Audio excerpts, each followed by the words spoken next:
പിന്നെ ഞാൻ പെട്ടെന്ന് വരണമെന്നൊന്നും വിചാരിച്ചതല്ല. പക്ഷേ ഈ ഒരു ന്യൂസ് കണ്ടപ്പം നമുക്ക് എന്തെങ്കിലും ചെയ്തേ പറ്റൂ. നമ്മുടെ വീട്ടിലറിയാലോ, ഇപ്പം അടുക്കളയിൽ അടുപ്പില്ലാത്ത ഒരുപാട് പേര്, എന്നെപ്പോലുള്ള ഒരുപാട് പേരുണ്ട്. ഇപ്പം ഈ ഒരു പെട്രോളിയം ഇറക്കുമതി നമ്മളെ ഈ യുദ്ധം നന്നായിട്ട് ബാധിച്ചിട്ടുണ്ട്. അതുകൊണ്ട് തന്നെ ഇപ്പം ഹോട്ടലിലേക്കുള്ള വിതരണമൊക്കെ സ്തംഭിച്ചിരിക്കുന്നുണ്ട്. ഹോട്ടലുകാർ ന്യൂസൊക്കെ കണ്ടിട്ടുണ്ടാവില്ലേ, പല ഹോട്ടലുകളും പൂട്ടിയിട്ടുണ്ട്. പിന്നെ അതുപോലെ തന്നെ വിറകടുപ്പ് ഉപയോഗിക്കാൻ തുടങ്ങിയിട്ടുണ്ട്. പക്ഷേ നമ്മളുടേത് എന്താ പറയുക, വിതരണം അങ്ങ് സ്തംഭിക്കാതിരിക്കാൻ ഒരുപാട് ശ്രമിക്കുന്നുണ്ടെങ്കിലും ഇനി അങ്ങോട്ട് തീർച്ചയായിട്ടും നമുക്ക് ഗ്യാസ് കിട്ടാനുള്ള സാധ്യത വളരെ കുറവാണ്. അപ്പോൾ നമ്മൾ എന്താ ചെയ്യുക?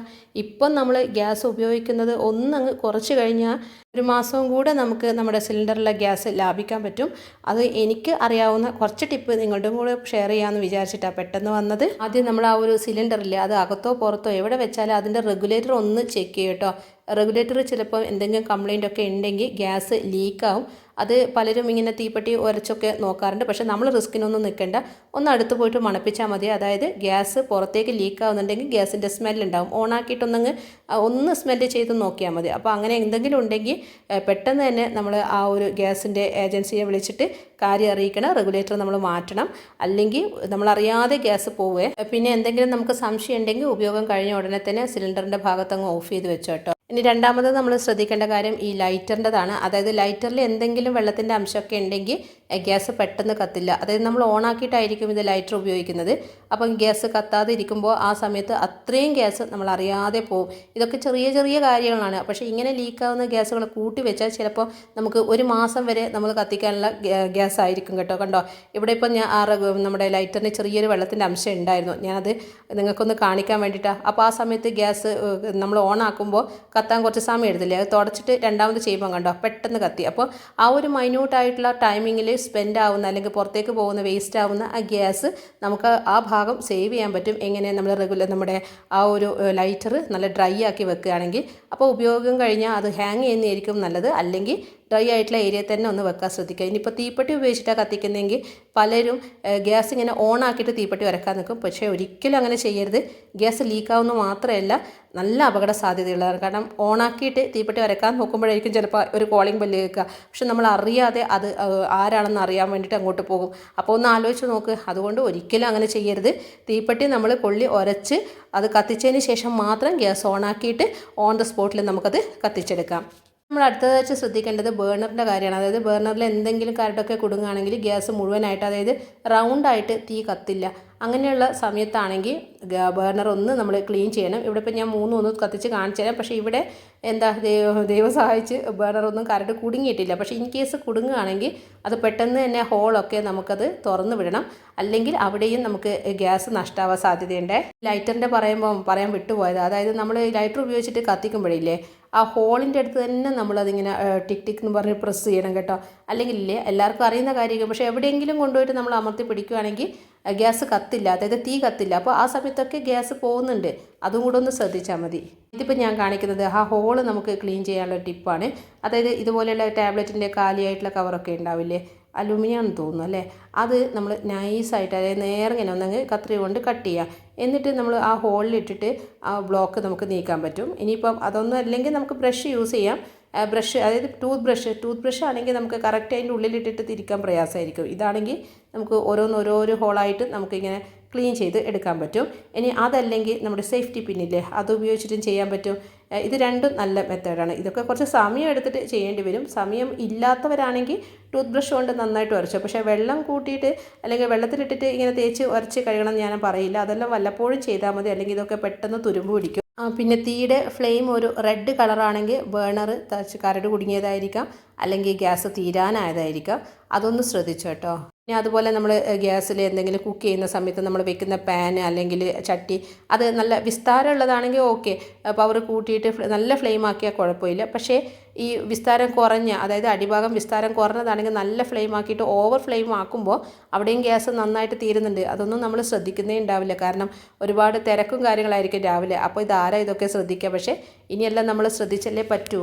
കുടിക്കാനുള്ള വെള്ളമൊക്കെ ഇവിടെ ഗ്യാസപ്പിൽ വെച്ച് തിളപ്പിക്കുകയാണെങ്കിൽ നിറച്ചുമാണ് നമ്മൾ വെള്ളം വെക്കുന്നുണ്ടെങ്കിൽ അത് തിളച്ച് മറിഞ്ഞ് അവിടെ നമ്മുടെ അടുപ്പിലേക്ക് വരികയും ആ ഒരു തീ കെട്ടുപോവുകയും ചെയ്യും, ഫ്ലെയിം കെട്ടുപോകും. അപ്പോൾ എന്താ സംഭവിക്കുക, ഗ്യാസ് ഇങ്ങനെ ലീക്കാവില്ലേ. അതുകൊണ്ട് കഴിയുന്നത് നിറച്ച് വെക്കാതെ ഒരു 3/4 അല്ലെങ്കിൽ 90% മാത്രം വെള്ളം വെക്കുക.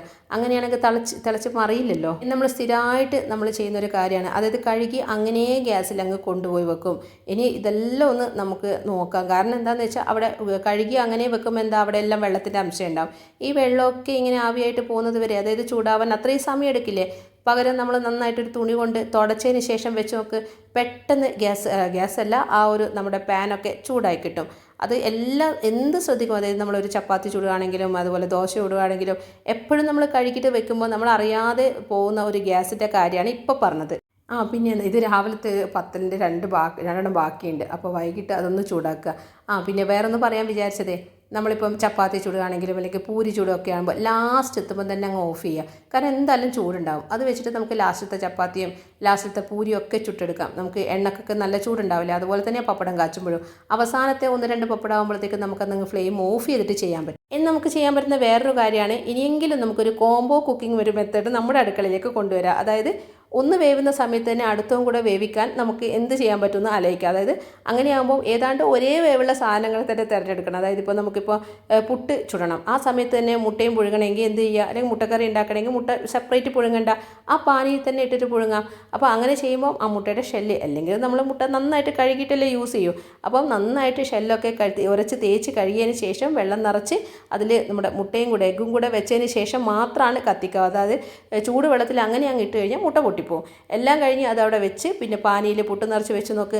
പുട്ട് വേവുന്ന സമയത്ത് നമുക്ക് എന്ത് ചെയ്യാം, മുട്ടയും കൂടെ എഗ്ഗും കൂടെ വെന്ത് കിട്ടും. പിന്നെ നമുക്ക് എഗ്ഗും മുട്ടയും അതുപോലെ നേന്ത്രപ്പഴവും ഒരുമിച്ച് പുഴുങ്ങണമെങ്കിലോ, അങ്ങനെയാണെങ്കിൽ പുട്ടുപാനിയേക്കാളും കുറച്ചും കൂടെ നല്ലത് നമ്മുടെ ഇഡ്ഡലി കുട്ടകയില്ലേ, അത് ഇഡ്ഡലി ചെമ്പ്, അതെടുത്തിട്ട് നമുക്ക് 3ഉം കൂടെ ഒരുമിച്ച് വേവിച്ചെടുക്കുക. അതായത് ആദ്യം വെള്ളത്തിൽ എത്രയാണോ മുട്ട വേണ്ടത് നന്നായിട്ട് കഴുകിയ മുട്ട ഇടുക. അതിനുശേഷം അതിൻ്റെ അരിപ്പ പോലെയുള്ള ആ ഒരു തട്ടില്ലേ, അതിൻ്റെ മുകളിൽ നമുക്ക് പഴം മുറിച്ചിട്ട് അതും വയ്ക്കാം. അതിൻ്റെ മുകളിൽ വേറെ തട്ട് വെച്ചിട്ട്, അപ്പോൾ നമ്മൾ ആ തട്ടിൻ്റെ സൈസ്, അതായത് നമ്മൾ എന്തായാലും ഇഡ്ഡലി ചെമ്പിൽ 2-3 തട്ട് ഉണ്ടാവുമല്ലോ, അതിൽ ഏതാണോ പഴം വെച്ചതിന് ശേഷം നമുക്ക് പാകത്തിന് വെക്കാൻ പറ്റുന്നത് ആ തട്ട് വെച്ചിട്ട് അതിലേക്ക് നമുക്ക് പുട്ട് ചുട്ടെടുക്കാം. പുട്ട് ചുടുന്നത് ഈ രീതിയിൽ ചെയ്താൽ മതി. ഒന്നുകിൽ സ്റ്റീലിൻ്റെ ചെറിയ ഗ്ലാസ് ഉണ്ടെങ്കിൽ അങ്ങനെ ചെയ്യാം, അല്ലെങ്കിൽ ഇതുപോലെയുള്ള ഏതെങ്കിലും ഒരു കുഞ്ഞു പാത്രം എടുക്കുക. എന്നിട്ട് അതിൽ പൊടി നിറക്കുമ്പോൾ ആദ്യം തേങ്ങയിട്ട് പുട്ടുപൊടി ഇടുക. പിന്നെ പുട്ടുപൊടി നനയ്ക്കുമ്പോൾ കുറച്ച് ഇത്തിരി ഒരു പൊടിക്ക് വെള്ളം അധികം ചേർക്കണം കേട്ടോ. ഇങ്ങനെയാണ് ചുടുന്നതെങ്കിൽ എല്ലാം കൂടെ പൊടിഞ്ഞു പോകും. പിന്നെ അത് മാത്രമല്ല ഒന്ന് പ്രസ് ചെയ്യുകയും വേണം. അല്ലാതെ നമ്മൾ പുട്ടുപാനിയിൽ വെക്കുന്നത് പോലെ കുറച്ച് ഡ്രൈ ആക്കിയിട്ട് ഇങ്ങനെ വാരി ഇട്ട് കഴിഞ്ഞാൽ ഇത് പൊടിഞ്ഞു പോകും. അപ്പോൾ ഇത് ചെയ്യുമ്പോൾ നിങ്ങൾ ശ്രദ്ധിക്കേണ്ട 2 കാര്യം മതി. അതായത് സാധാരണ ആക്കുന്നതിനേക്കാളും വെള്ളം ഇത്തിരി ഒരു പൊടിക്ക് അധികം കുടഞ്ഞെടുക്കുക, പിന്നെ ഒന്ന് പ്രസ് ചെയ്യുക. അത് രണ്ടും ചെയ്ത് കഴിഞ്ഞാൽ ഇതുപോലെ നമ്മൾ കമഴ്ത്തുമ്പോൾ നല്ല കറക്റ്റായിട്ട് നമുക്ക് പുട്ട് കിട്ടും കേട്ടോ. എത്രയാണോ വലിപ്പം വേണ്ടത് അതിനനുസരിച്ച് കിട്ടും. ഇപ്പം അങ്ങ് പൊടിഞ്ഞാൽ തന്നെ കുറച്ച് ഭംഗി കുറയുന്നല്ലേ ഉള്ളൂ.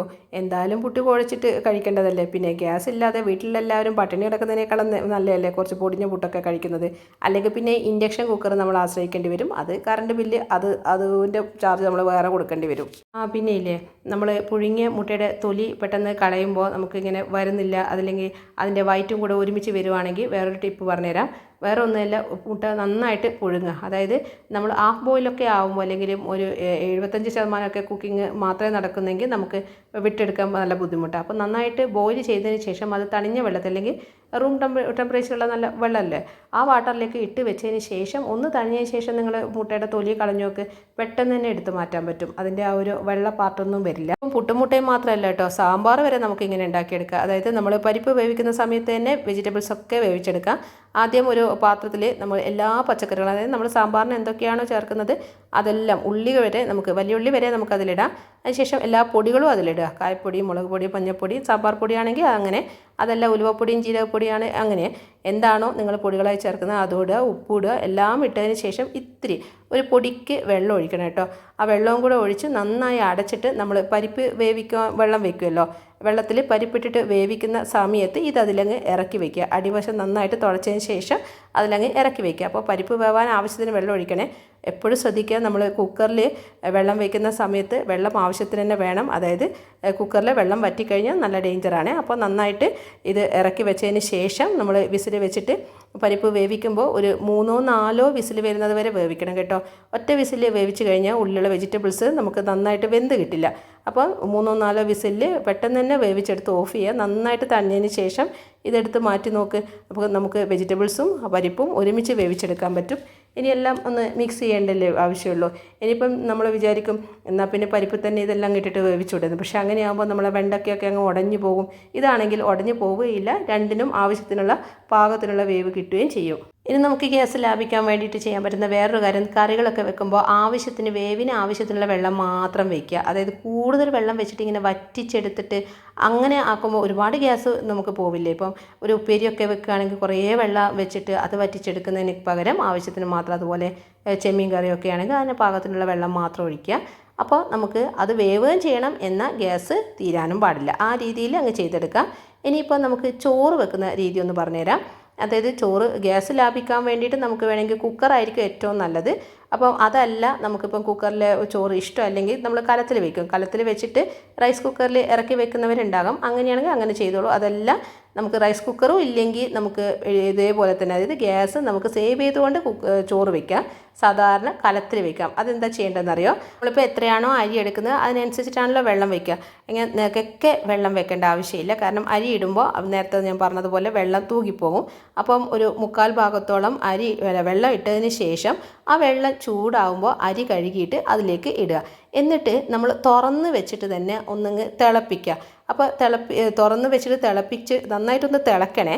ആ തിളപ്പിച്ചതിന് ശേഷം ഒന്നങ്ങ് സിമ്മിലാക്കിയതിന് ശേഷം നമ്മൾ ഒരു പാത്രത്തിൽ പച്ചവെള്ളം എടുത്തിട്ട് നമ്മൾ അതിൻ്റെ മുകളിലേക്ക് വെച്ചിട്ട് മൂടി വയ്ക്കുക.